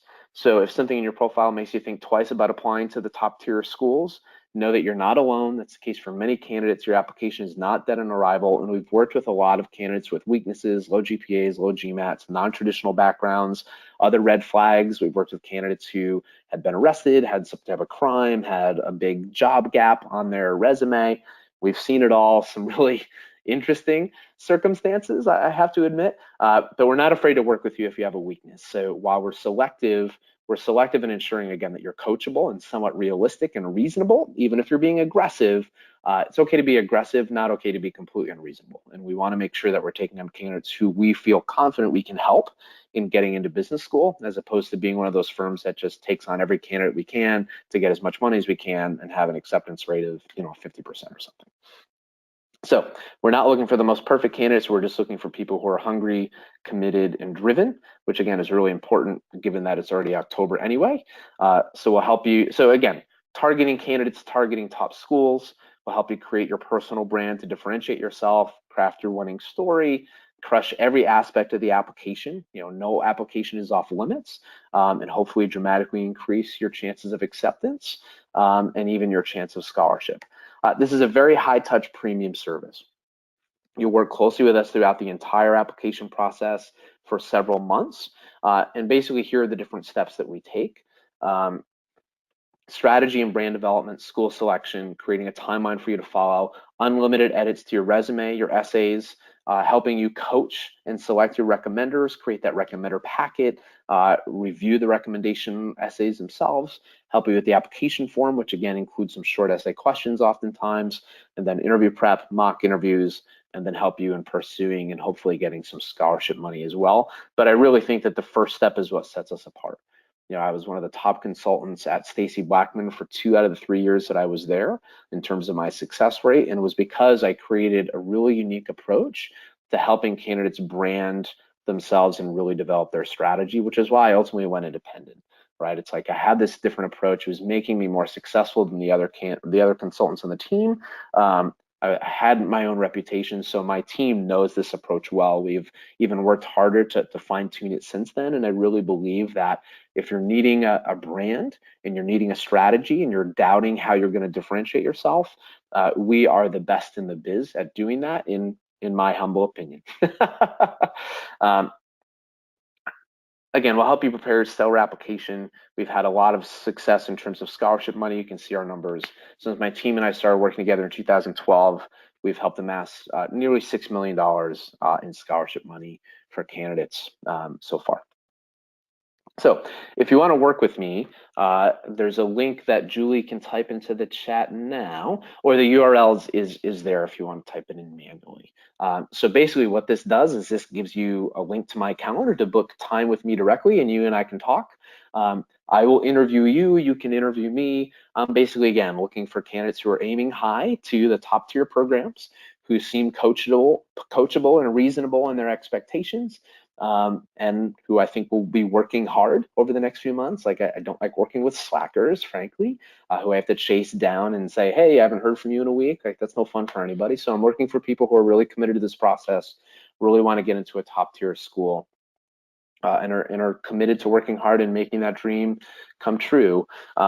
We only accept about 20% of applicants who want to hire us, because again, we actually get a lot of leads from people who aren't that serious, right? We get a lot of leads from people who don't want to work with us, who are just calling for the free consultation. But if you're a serious candidate, I encourage you to click the link or book some time with me, because I'd love to talk to you. Again, how do you know you're a serious candidate? If you're applying to top tier schools, you have a willingness to do what it takes, and you can afford us, right? So if you can't afford us, then we're not a good fit, right? So our packages are priced on a per school basis, right? I mean, we do have a $250 hourly rate if you want to hire us hourly, but what most candidates do is they'll say, I want to work with you guys on 3, 4, 5, however many schools, and you get unlimited support for that set number of schools, right? So unlimited resume, essay, application form edits, and support of 3 schools, 4 schools, however many schools you want to sign up for. Our 1 school package is $46.75. We do front load most of the cost, because in that first school, we're doing strategy development, resume, choosing and coaching your recommenders, creating your timeline, school selection, if I didn't say that already, and everything else that you don't have to repeat for the second school, right? You're going to use your resume for every application. Whereas when you add on another school, we're just adding the incremental work of doing those essays in that application form. So one school package is $46.75. Two schools is about $6,000. Three schools, $7,050. Four schools, about $8,100, and basically goes up $750 from there. Okay. So again, you've seen this slide before, and I'd love to work with you. I think we can skip this. These are the results that we've had over the last few years. I think we've already run through most of these numbers together, but I really believe in the quality of my team. We have 10 consultants, myself included. For those 10 consultants I interviewed about 150. We were at very high demand, and I wanted to create the best team in the industry. I think I've done that. Obviously, that's up for opinion and debate, but I'm very excited about who we are and the success that we've had, and we would love for you to share in that success. This is my passion and my life's work. I'm proud of it. I love getting those phone calls from candidates who get into Harvard, and they call me even before they call their parents in tears. I love that I'm the best man in one of my past candidates' weddings this upcoming spring. This is really fun work for me, and for me, this is how I'm making a difference in the world, is helping candidates achieve this really important goal that I know was really transformative in my life, right? Getting an MBA totally skyrocketed my career and took it to new levels and opened the door to do this type of work, as well as the work I did in consulting. I do a lot of leadership training around the Boston area. I fly home to Boston all the time to continue my ministry there. So an MBA is really transformational. I really believe in that. And when I'm able to help somebody get into a top tier school, I'm really proud of that work. So we take on a pretty no BS approach. All right, we're going to give you what you need to hear to make it as efficient as we can, which isn't to say we're cruel, but we're going to say, hey, this is wrong, here's how you fix it, right? So if you're not somebody who can take constructive criticism, working with us is probably not your best option. We're pretty efficient. We're going to be pretty direct in giving feedback. We want to help you save as much time as possible and get your applications to that A+ quality as efficiently as we can. But our success rate, I think, is unparalleled. That 94% success number is something that, again, I'm super proud of. So click the link to Julie, if you can send that out if you haven't already. Click the link to book time on my calendar. And that's it for today. So click that link. You can type that into your browser. And at this time, I'm ready to take any questions that you have. So I promised a live Q&A. We have reached the end of the presentation. If you've stayed this long, you're entitled to the slides. You'll get them via email. We're tracking who's still here. There's still 30 of you here. That's great. And so at this time, I'm happy to take questions for the next few minutes. Okay, so I'm gonna open my thing here. I see a couple have already come in. That's great. Just gonna expand this. Hopefully the link came through somewhere. It was posted in the chat. Yes, I'm seeing. Okay, perfect. Okay, I'm going to get into questions. So I have 2 years of work experience as of November 2018. Please give my timeline if I ... So if you have 2 years of experience as of November 2018, like frankly, you're pretty young. Technically, I guess you'd have just short of 3 years of experience applying to business school. Typically, 3 years is considered the absolute minimum in 99.9% of cases. So yes, there are those few candidates that get in with less 3 years of business school. There's that tiny percentage who get in directly after college if they're doing something super special. But if you have 2 years of experience as of next month, frankly, you should probably wait another year. You're likely not going to have enough work experience to be really, really competitive, at least if you're aiming for a top tier school. Now, if you're aiming for schools that are ranked a little bit lower, then that rule may change. Again, my expertise is in the top tier programs, but if you're aiming high and want to go top 15, top 20, my best advice to you, Pragya, I'm hoping I'm saying your name correctly, is to wait another year. So I would target round 1, 2019 and matriculate in 2020. Is it impossible for you to get in this year, given that you'll have just short of 3 years experience? No, not impossible, but definitely not as likely as I think it would be if you waited another year or even another couple to get closer to that average year's work experience, which is typically, again, considered minimum of 3 4 or 5 usually the average. What are the cons of only applying to one school? Asks Sam. Do schools take into account the number of schools you're applying to? Sam, schools don't know how many schools you're applying to.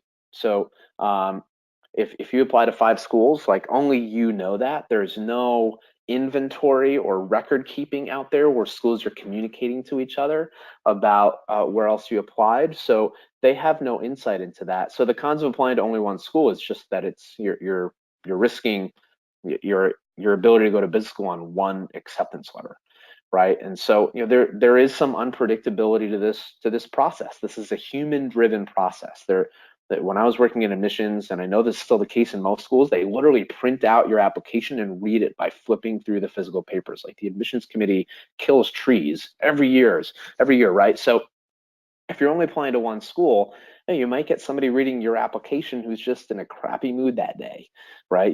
Their puppy died that morning or their husband left them the night before, like whatever, right? So there's a human element to this that's unpredictable. So typically if I work for a candidate who's applying to 4 kind of really good, like very really good chance schools, they'll probably get into 3 of them, right? I mean, but there's always that school that's like, I have no idea why you got this rejection letter. And it's usually because, somebody was in a bad mood reading your application, or your application fell in the stack behind, the second coming of Steve Jobs or something. So it's just risky to apply to one school because you're going all in on one place, right? So hopefully you'll get into that one school, but by applying to more than one school, you're just hedging your bets, and you're better ensuring that you get into at least one school. So you're better ensuring that you get into business school next year. So it's really like anything else that way. You're just you're giving yourself that balance, and you're hedging your bets by putting yourself, you're betting on more than one table at once, if you will. Hopefully that makes sense. GMAT or GRE, which one is better? Really, they're pretty exchangeable now, in that GMAT has always, of course, been the more traditional business school test. And so, you're always safe taking the GMAT. A couple years ago, very few of the top 10 schools or top tier schools accepted the GMAT. Now they all do, right? I think you'll see in this industry, if you've studied it, that Harvard's always kind of leading the charge. So a few years ago, very few of the top tier schools accepted the GRE. Then Harvard raised their hand and said, well, we'll take the GRE. And within a year or so, like every other school was like, oh, okay, we'll take the GRE too. It'll be interesting this year to see, because Harvard said, they're not even going to have a round 3 or round 4 deadline. They're just doing round 1 or 2. It'll be interesting to see how many schools follow that lead and only have 2 rounds of admission next year. But anyway, long story short, neither is really better than the other. GMAT is the traditional business school test. And so, if you haven't started studying once and you only want to go to business school, might as well go for the GMAT. Most applicants do apply with the GMAT. We do have some presentations on the differences between them. So there's a lot that I can kind of speak to there. Some people have the impression that the GRE is actually a little bit easier on the quant side. But in my experience, candidates who have switched from the GMAT to the GRE thinking the GRE is easier haven't actually picked up any gains. They tend to fall into kind of the same percentage. So neither is better, but if you haven't started studying yet, if you're deciding between them, I'd always say go for the GMAT because it's more common. And it's just always been the business school test. Okay, would this process be different for, I want to see if I can expand this.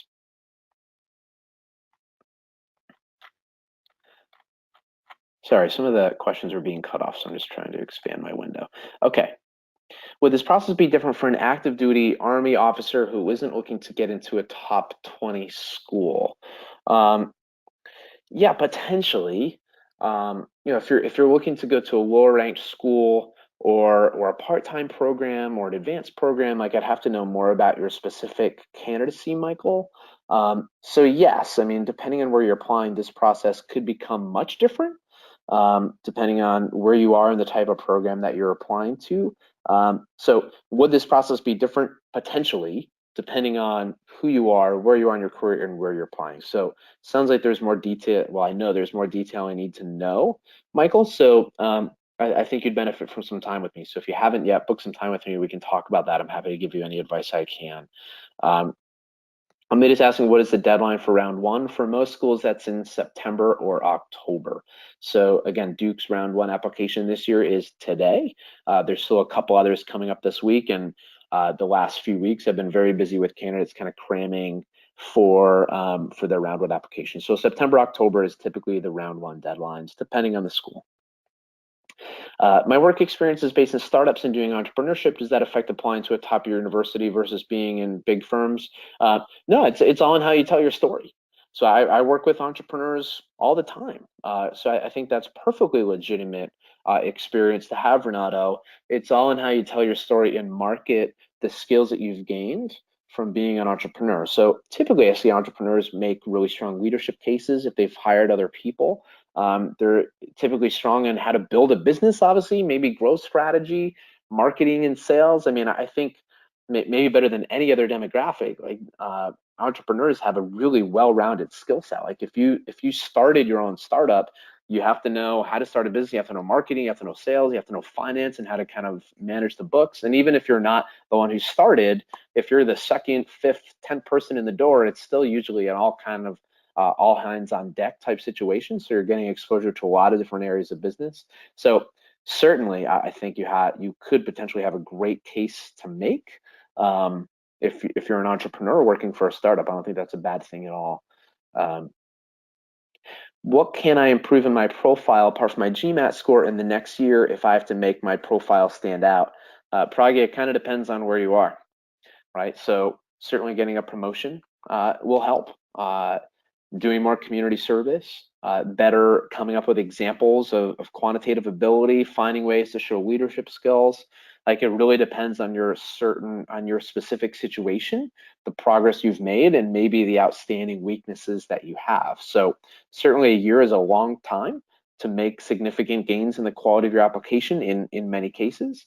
But what you specifically can do really depends on what you're coming to the table with and the argument that you want to make. I think knowing a year in advance that you're applying to business school and starting to develop your strategy for differentiation now is super smart, because then over the next year you can generate relevant experience to bolster your case and make it more credible, right? So if you want to position yourself XYZ way, and you know you're planning a year in advance, you can start to come up with proof points and examples to show that you are exemplifying the brand that you're arguing you are.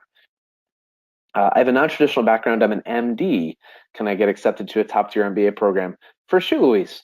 No doubt. I actually went to business school with a couple of MDs myself. I'm working with an MD this year who's applying to business school. I think that's a really interesting non-traditional background. I'm also working with a JD actually this year, somebody who went to law school, which is it's really cool to see how her application is coming together.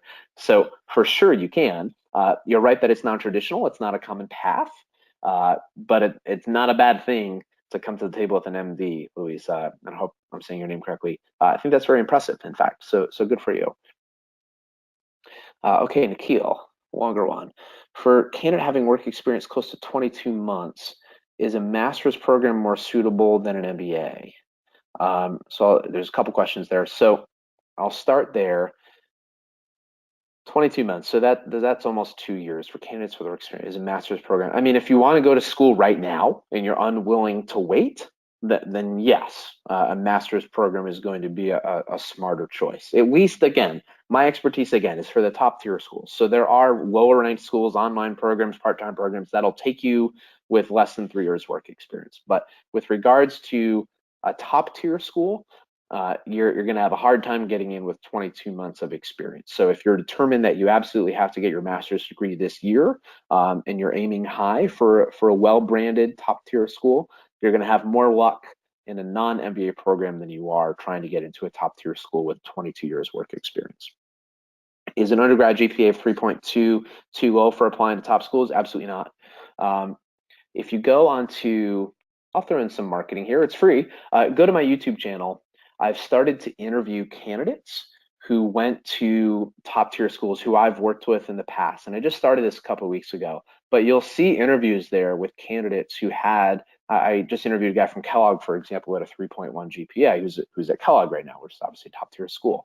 So no, an undergrad GPA of 2.0 is definitely not too low. It is lower than average, so it's something you'll need to address in your optional essay. But I hope that those interviews are fun for you to watch. You can do me a solid and subscribe to my channel if you want to. That'd be great. but no, it's not too low to apply to top tier schools. You just need to be able to need to be able to address that. So my YouTube channel is just Ryan Barba. My Instagram handle is MBA_coach. And you'll see my name there too. And I post on my Instagram page when I have a new interview that I've posted. And I hope you like those. I've been working really hard on those. Does your strategy differ for European or Asian schools? What would you consider your team's expertise in the US versus schools in Europe or Asia, like NCAD? So we work with the top tier schools. Some top tier schools are in Europe, right? So NCAD, for example, is one that you specifically asked about, for sure. We've worked with NCAD in the past many, many times. London Business School is another common school that we work with. HEC Paris is another, Oxford is another. So there are a lot of really top tier schools based out of Western Europe that we are very, very familiar with. Is the process different? Does the strategy differ? Well, your strategy is different for every school you apply to in a way, because every school has specific things that that they're looking for, right? So you want to position your brand differently to every school, and you want to be, again, as specific as you possibly can in telling a particular school why you want to go to school in their particular program. So the strategy for Harvard versus Kellogg is different, just as it would be for Harvard and NCAD, or Kellogg and NCAD, or Cornell, or a school in Asia. And I'll admit that I haven't worked much with the Asian schools because they're not as high ranked, or highly ranked rather. So yeah, I mean, your strategy for how you position yourself is going to be different for every school. But in terms of like following these structures and that formula I showed in telling your story, no, I think that approach is going to be relevant anywhere you apply. Your timeline might be different. Yes, I mean, when you're creating your specific plan, your week by week plan, which we can help you do if you want to work with us, we will build that plan specifically based on the specific schools you're applying to and their deadlines. And every group of schools has different deadlines, so you want to tailor it accordingly. Hopefully that helps. Who can be my recommenders? Again, you definitely want one from your immediate supervisor, if at all possible. That's the expectation for these schools, that you have a recommendation from an immediate supervisor. That's very important. Atop from that, you want somebody else who's had some type of leadership reign over you, who can speak to your work ethic, your work output, and how you respond to constructive criticism. Just about every school is going to ask your recommenders, tell us about a time you gave constructive criticism to this applicant and how they responded. So you need somebody who's senior to you, who has worked with you in a professional or maybe community context, who can speak to your skills, your work output, how you compare to other candidates who they've worked with in a professional realm, and again, how you've responded to their feedback and criticism in the past.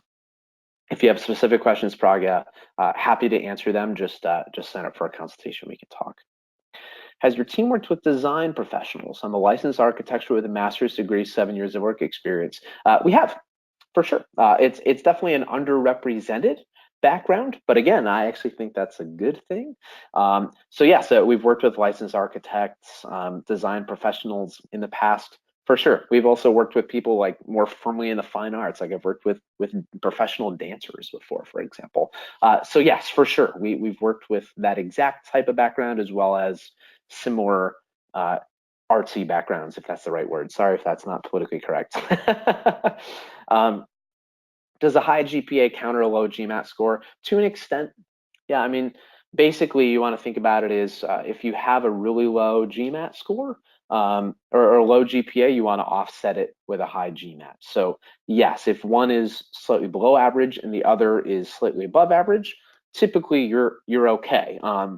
It really depends on how well we're talking, right? So if you're applying to a school with a 700 GMAT score and you get a 700 on the dot, or a 710, so you're just like barely slightly above the average, but their average GPA is a 3.5 and you have like a 2.2, right? It's tough to say that those two things just balance out by default.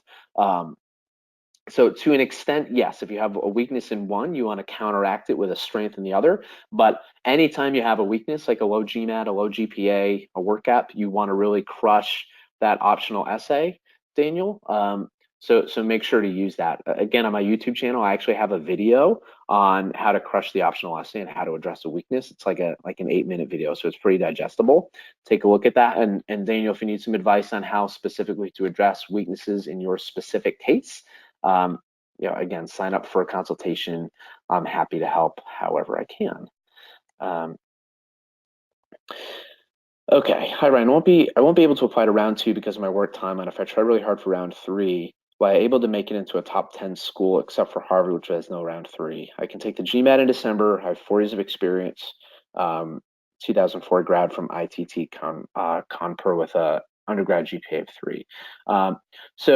Okay, yeah, I mean, certainly candidates get in round 3 and round 4 every year. It does happen. I mean, these admission rounds exist for a reason, right? I mean, if they weren't going to take any candidates, then they wouldn't have them. So, but again, success in round 3 or 4 is significantly lower, right? Schools will tell you that outright. If you do have to apply round 3, it is really competitive because most schools don't have many spots left. It's nearly impossible to get scholarship money. I think it is actually impossible to get scholarship money if you're an international candidate. I think most schools will say if you're an international candidate, you want any chance of scholarship money, you absolutely have to apply round 2. I think some of them will also say international candidates have to apply for round 2, scholarship or not. So pay attention to the specific schools you're applying to. But yes, schools do have a round 3 deadline. Some of them do have a round 4 deadline.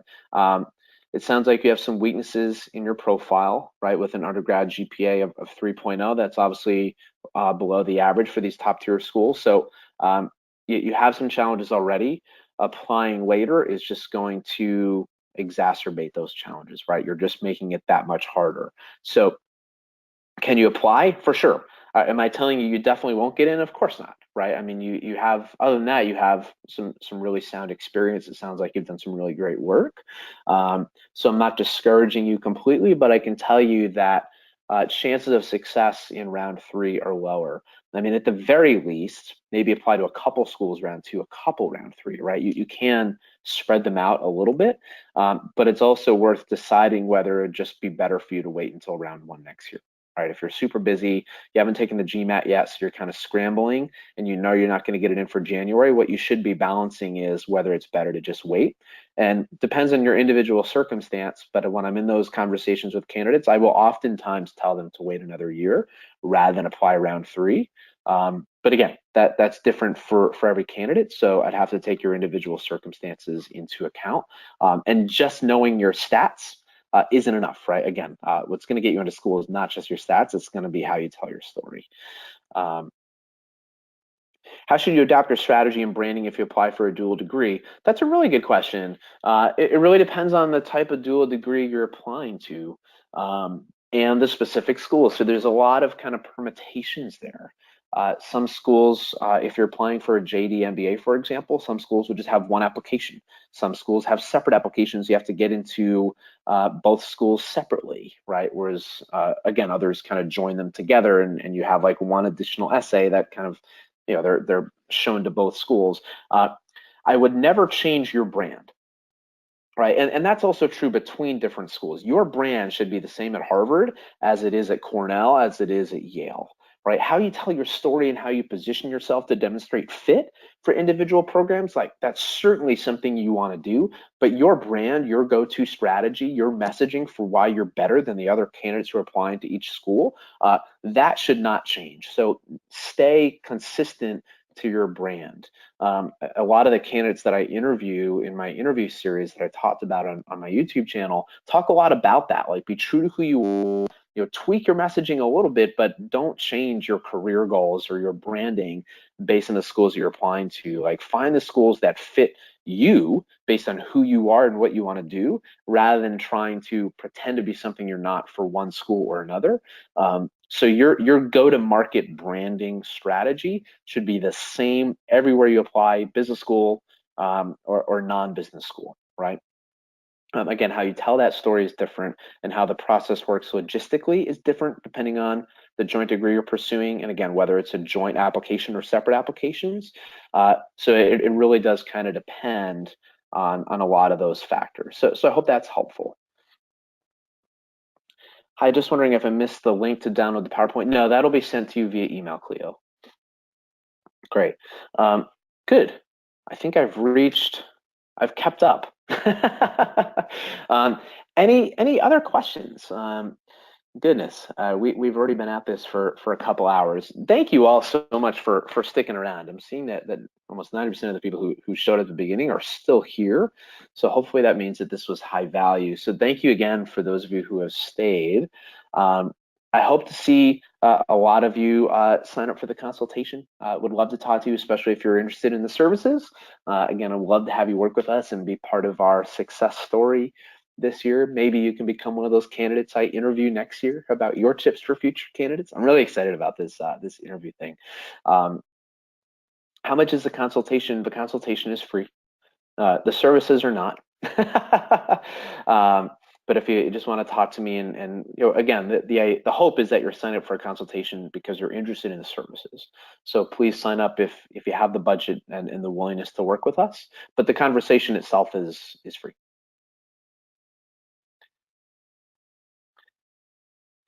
Will the B schools consider administrative coordinator roles if not a manager? For sure. Yeah, that you don't need to fit any specific mold or have any specific titles, Rabian. There's no title or role that's going to disqualify you from business school. And again, I think a lot of candidates think, well, I'm not in a formal management role, so I'm never going to be able to show off leadership skills, or I'm never going to be able to be qualified for these top tier schools. Nothing could be further from the truth. Yeah, so don't let your title discount you. It doesn't matter if you're not at a manager level yet. I think that's really important. I missed the GMAT prep tips. Are there any materials or links you can share? So many. Yes. We have a webinar on, we have a lot of webinars on GMAT. There's one on my YouTube channel. We have a ton of content out there. We run GMAT webinars all the time. Again, I work with Ready4. We have a lot of GMAT tutoring programs. We have online courses that we offer, and there's so many different formats of them to fit different schedules and levels of attention. So lots of free stuff that we offer, and then if you're looking for like a more formal course, we offer those as well. Should be noted as well that if you sign up for consulting to be a consulting candidate, right, you buy a multi-school package, you are entitled to a free entry into one of the Ready4 GMAT prep programs. So if you're still studying for the GMAT or the GRE, we have GRE programs as well. You get a free entry into one of our online programs, which is one of the more highly rated programs in the industry. So if you do sign up for consulting and you're still studying, you might as well take advantage for that, either to be an active participant or at least to get access to the practice test, right? Why not? But that comes with the package as well, which is a nice perk. Again, it's the whole point of my partnership with Ready4 now, is to be able to provide that holistic experience and holistic support. I have a political science background. Cool. Is that a good background for an admissions officer? I want to work in international development. Is that a good background for the admission? I guess that means you're asking, is that going to be appealing to an admissions officer? Sure. Again, it could be. It's all about how you position that. I don't know if a political science background means you worked in poli-sci. I don't know if that means you have a poli-sci degree. Both of those could be a-okay. Again, the nature of your experience is not going to get you in or disqualify you. It's all about how you market that experience, make it shine in your application, and show why you're qualified, ready for business school, and better and different, more unique than all the other applicants who are applying. So yes, having a political science background could be completely irrelevant, for sure. Can taking a certificate program and choosing letter grades be helpful if I don't have a strong GPA? So I think, Rabian, you're talking about taking additional coursework. Yeah, that's a great thing to do. That's actually something I talk about all the time. If you do have a low GPA, taking additional coursework is a great avenue to kind of showcase your quantitative abilities and help to dispel concerns. Two courses that I recommend, one is MBA Math. That's a very common, well-accepted brand for the top schools, and then HBX, X is an X-ray. is another online program. You can also take courses through Coursera, lots of different options out there, but those two, again, I think are the most popular in MBA circles. So yes, worth taking additional coursework. Obviously focus on quantitatively challenging courses, right? So if you're looking to demonstrate quant skills or looking to offset a low GPA or GMAT score, take like a stats course, a finance course, an accounting course, an economics course, right? Take something that's quantitatively heavy as opposed to international business or marketing. Not that there's no stats involved in that field, in those fields, because there is, but hopefully you're hearing what I'm saying, right? Some schools are obviously known for their quantitative rigor, and if you're looking to offset lower stats in some way, those are the ones you want to focus on. Can I repeat the two courses recommended? It's HBX, X is an X-ray, and MBA Math. Cool. Anybody else? Oh, you're very welcome. I'm seeing a lot of thank yous come through. You're very welcome, everybody. I love this. I hope I get to talk to a bunch of you. Any last questions? I'm happy to let you go. It's been almost exactly 2 hours. I'm happy to stay on too if there's additional questions. Lucky for me, I have a red eye to Boston tonight. Great. Any last questions? Final call. Anything is in scope. Okay, silence from the peanut gallery, which means we're going to wrap this up. Thank you so much. My email is ryan@ready4.com. So if for some reason the slides don't make it to you in the next 24 hours or so, let me know. I will email them to you in PDF form so you have it. We will eventually post a replay of this somewhere. We can share that with you at a later time. But again, hope to talk to a lot of you through the consultation or some other means. And even if not, if this is the only time you ever hear from or talk to Ryan Barba, I hope that that this was a positive experience for you. I hope it was educational, and I hope that me and the Ready For team have played at least a small role in helping you get into business school this year. So best of luck to each and every one of you, and I hope to talk to you soon. Thank you very much. Bye-bye.